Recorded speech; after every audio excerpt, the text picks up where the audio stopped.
I woke up this morning and chose violence. It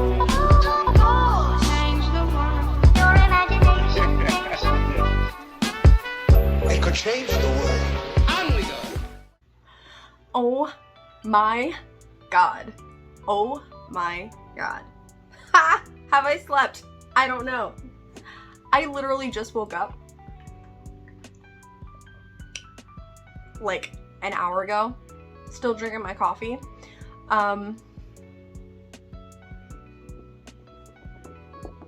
Summer Suns by Lee Mandelo. I finished this book last night. I couldn't sleep. I woke up this morning and I'm still thinking about it. In my heart of hearts, this book is 5 stars. It's amazing. Oh my god. It's so good. It's so good. But in my brain cells that I had, which even one would be more than the amount that our main character had, it's a 4-star. So torn. I can't remember the last time that I've been so torn over what to rate a book. Like, I digress. Summer Suns by Lee Mandelo is a new adult, let me make that very clear, new adult gothic southern horror LGBTQ fiction contemporary. What other genres does this fit into? From Tor.com Publishing, and I was kindly sent this as an ARC. I am so thankful. First of all, I love Tor. Like, they have not let me down, and they still have yet to do so. I'm gonna do this review in the style of Murphy Napier. We're doing a half spoiler-free and then half full spoiler review. When it is time for spoilers, I will put a timestamp and I will let you know that I'm going to full spoiler mode, because I need to talk in depth about this book. I need to scream about this book. I love it so much, and I'm also so heated. I'm so frustrated. I'm so emotional. Now, there are a lot of trigger warnings in this book because it is horror. I feel like most horror is riddled with trigger warnings, so be aware of that. Summer Suns is a new adult, and I say that because our characters are between the ages of like 21 to 26, around there. They are grad school students, so they're in college. Many of them have just finished their undergrad, and they're going to Vanderbilt University, which I guess is located in Tennessee. We're following the story of Andrew. Andrew is our main character. It is told in his perspective. He got accepted to the program in American Studies because his longtime best friend, Eddie, recently committed suicide. So he is obsessed with finding out why Eddie committed suicide, because that's not something that he believes Eddie would have done. That is not Eddie's MO. There's something really strange there. But on top of that, Andrew's cursed. Andrew has a ghost that keeps, I don't know if trying to possess him is the right word, but that plagues him. And he finds out that his best friend was writing his dissertation on Gothic hauntings, folklore, the Mid-South United States. I've never like simultaneously wanted to just scream I love you, I love you, I love you to a book, but also rant about it at the same time. That is such a good thing. That is such a good thing. I think so many people are going to love this book, and I really see this book blowing up on YouTube, quite possibly. It was so good. So Andrew is given an inheritance by Eddie because Eddie was really close with Andrew growing up, and he doesn't have any family to leave his inheritance to. So Andrew, when he goes to Vanderbilt, he has a ton of money that he doesn't even know what to do with. He's given a house, and in that house is a roommate that Eddie had. So when Andrew goes there he goes there with this agenda of, I'm going to meet all his friends, I'm gonna find out who influenced him to do something so atrocious, because Eddie really valued life. He was just one of those people who loved to live. He starts to see his notes, he starts to meet people, he gets a mentor who's actually a PhD student, which to me made no sense why a PhD student would be mentoring this graduate student. I understand in like high school and maybe undergrad where you have mentors, because when you're undergrad and you're a freshman, you might be really lost. So if you have an upperclassman to like help you navigate campus, help you understand how to use research materials, tutoring, those kinds of things. I mean, a mentor, yes. A professor mentor, yes. But a peer mentor doesn't make sense. Also, how would a PhD student even have time in their research to be a mentor?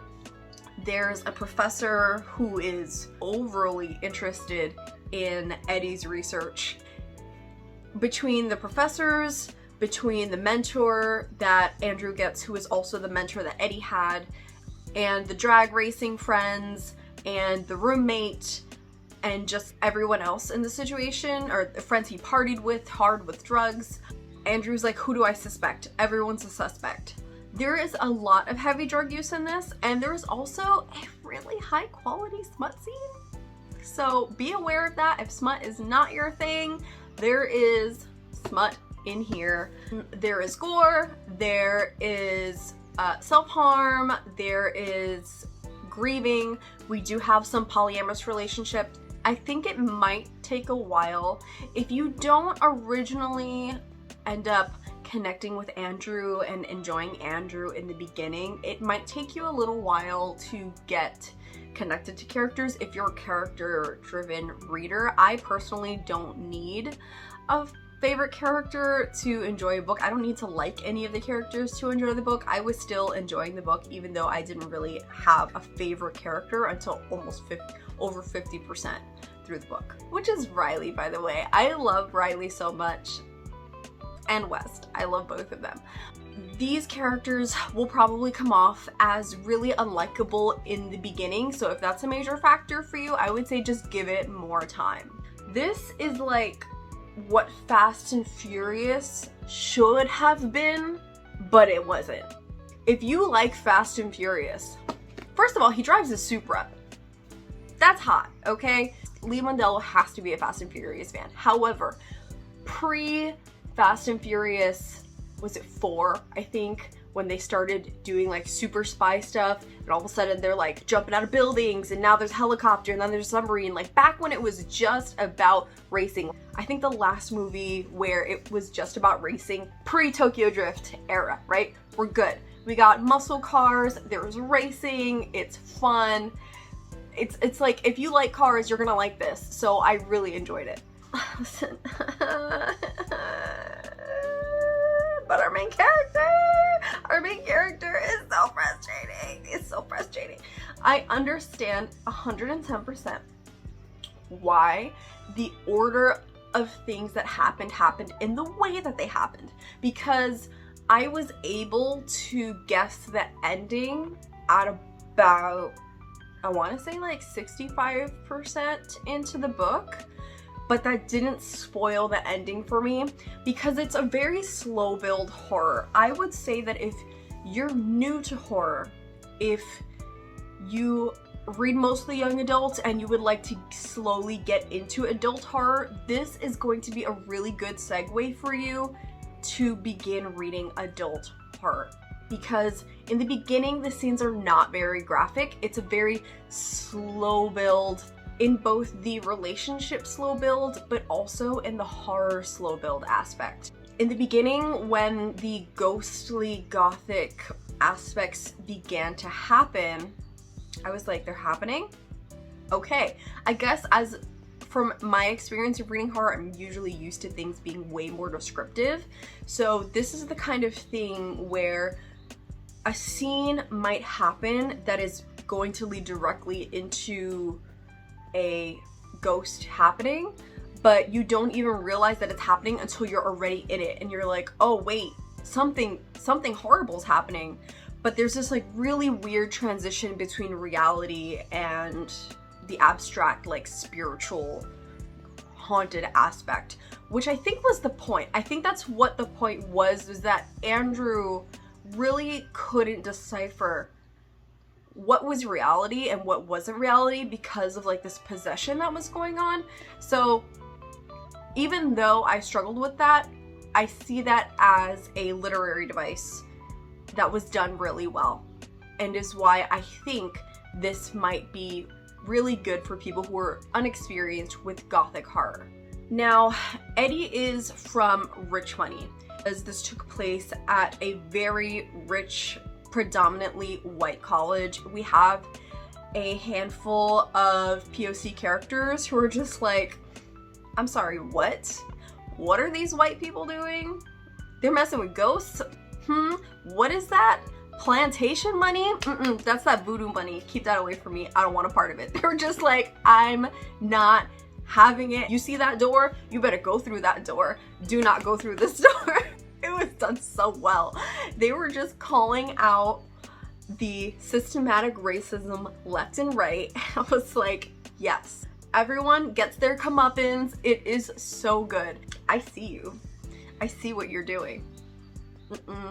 I really felt for our main character in the sense that their sexuality is constantly being questioned, which is a whole thing in of itself. I felt really uncomfortable that so many times our main character's sexuality was questioned, and it's like, it's nobody's business. Like, you just met this person. Why are you asking? They're not even asking his pronouns. They're just asking, hey, what team do you play for? Bro, that is not your business. Mind your business. The gall of some people. But then again, that goes back to, I got heritage money and I don't have to work to be here for a scholarship, so I'm just gonna do drugs and party all day. White, collegiate setting.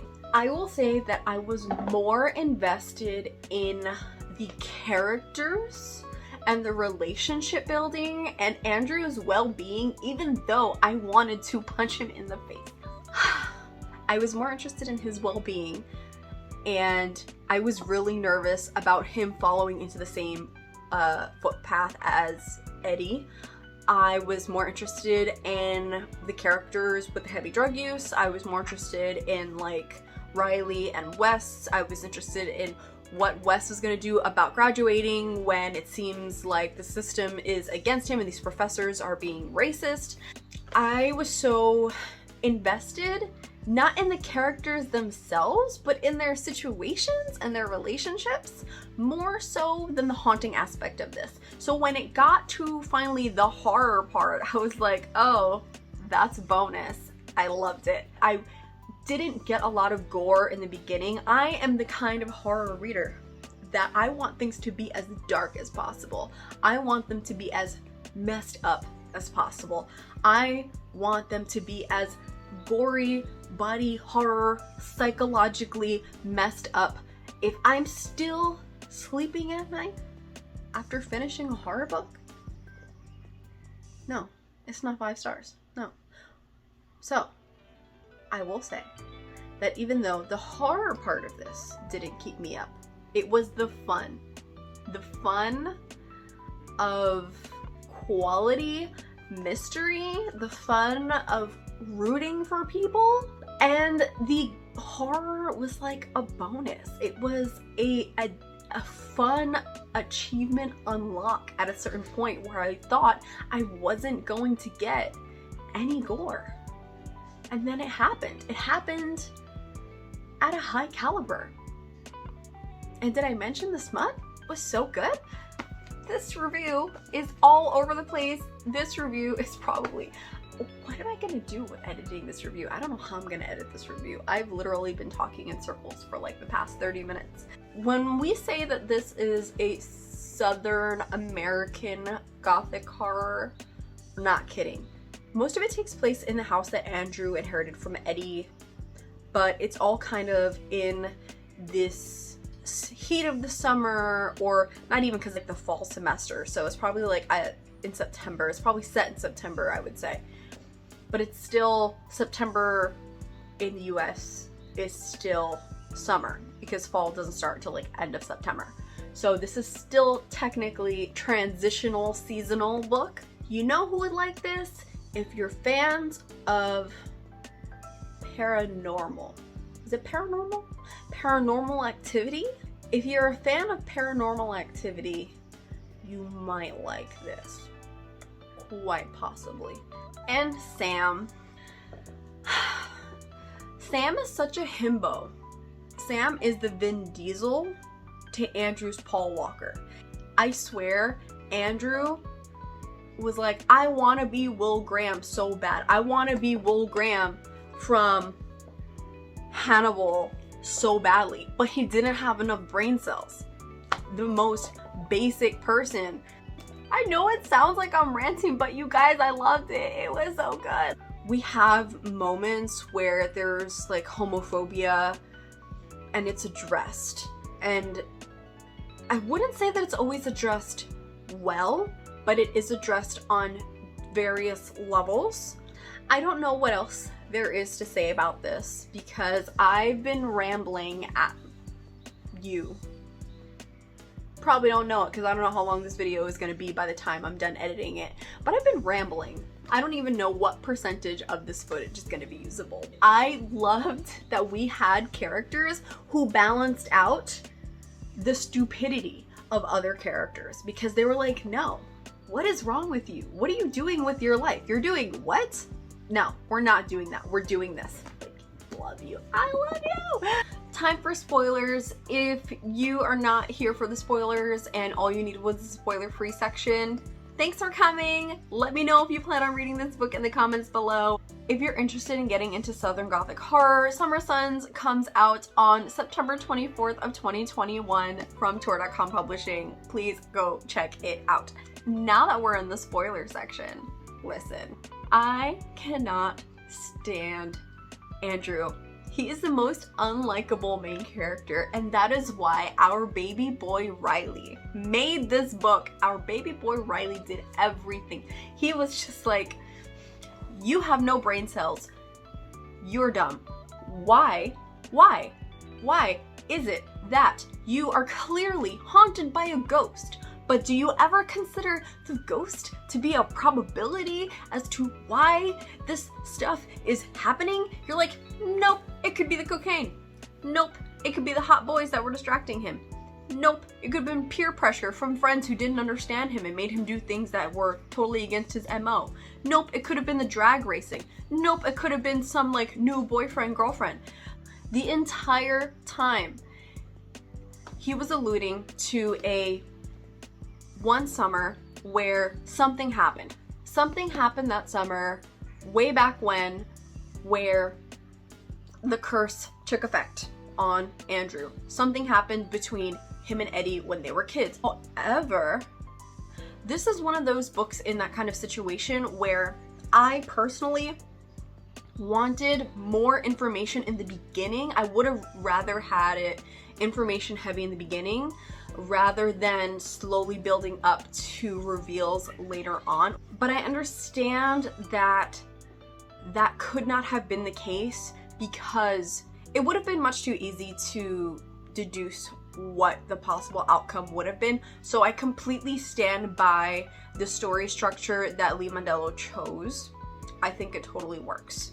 So West is the PhD student who is the peer mentor of Andrew, and West started similar research as to Eddie, which I don't think is weird at all. Basically that you would have multiple graduate level students who are interested in similar topics, even though everyone takes it from a different perspective. When Eddie came to Vanderbilt and West was already studying this level of like Gothic folklore, I can understand his frustration when systematic racism came into play and basically said, yeah, we don't want you because this other student comes from more money, has more history, has more to give to the table, and is easily manipulated. But the professor getting as involved and trying to like push the research as much as possible, Everyone's really weird interest into Eddie's research was totally unethical. It seemed like he was getting a lot of influence from certain positions of power that were none of their business to be that influential. Someone who is your mentor or your professor or your advisor can advise you, but they can't force you to do anything. And if you say you don't want to do that, then you make it clear, and then they're supposed to advise you into another direction to research what you actually are interested in researching. Andrew, there were so many red flags for Andrew that all of these people knew about Eddie's research. All of these people knew about Andrew, saying, hey, Eddie talked about you all the time, and Andrew's totally not interested to know what Eddie was saying about him or what everyone thinks about his research, what even happened to his research. He's just like, I don't care about any of that. I'm going to just find out what happened to my best friend and why he committed suicide. And it's like, dude, he came all the way here to do this research. Why are you not more interested in what he was researching or what he was saying about you? Obviously he cared about you, because he wouldn't stop talking about you, because all of his friends say, hey, we were expecting you, we had an expectation of who you were, because Eddie set an expectation of you for us. Dude, obviously he cares about you. Why are you so frustrating? Why are you so frustrated? Additionally, I don't understand how he survived this grad program and was barely doing work. What? Do you understand how much work a graduate level program is? Do you understand how much research goes into that? So I had to suspend belief a little bit. I had to take a step back, because I was like, there is no way this fetus is over here passing this graduate program, or has not been expelled, or has not even been put on academic probation, because God knows when the last time he did his homework was. I'm literally every single day researching, reading, creating, studying, interviewing, at minimum, bare minimum 2 hours a day. That's a light day. I don't understand how he was just like, yeah, I wrote a paper and handed it and I don't even know what I'm doing. What do you mean you don't know what you're doing? What do you mean? You spent all your time dealing with ghosts. What? Where are the parents? My baby needs therapy. He needs therapy. That's what he needs. He doesn't need to be going around doing this. He needs therapy. Or maybe he did. Like, he did need to go around and do this, but he still needs therapy, okay? Listen, I think it's really important that these kinds of stories talk about guilt and talk about those who are left behind after suicide, and that feeling of what could I have done, or that feeling of what about me. Dell, who is the friend who was in the polyamorous relationship with Andrew and Eddie, she comes off as insensitive to Andrew. She comes off in the beginning as being someone who is really pushing Andrew to the edge, not understanding that the boy is grieving, that he is on the hunt to figure out why his friend would do something that it makes no sense he would have done in the first place. But at the same token, she loved him too. And I feel like Andrew really just like shut her out, and that really bothered me. She was part of this relationship equally as much as both of them, so why is Andrew, I understand that everyone grieves differently, but she's like, hey, I understand that you're grieving, but can we grieve together, because we were in this throuple together. And he's like, no, I'm gonna grieve on my own. It's like, dude, that's not, I don't think that's being very fair. I don't know if I just convinced you to pick up Summer Sons or not. I have no idea. I'm looking forward to everyone and their grandma talking about this when it hits shelves on September 24th. So yeah, check into the trigger warnings for this before you pick it up. But thank you so much to Tor.com Publishing for sending this to me.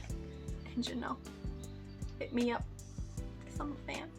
I I hope that you enjoyed this review. I post videos every week. Catch you next time. Bye! What's it making, Mr. Wonka? Mr. Wonka worked the factory. In your wildest dreams.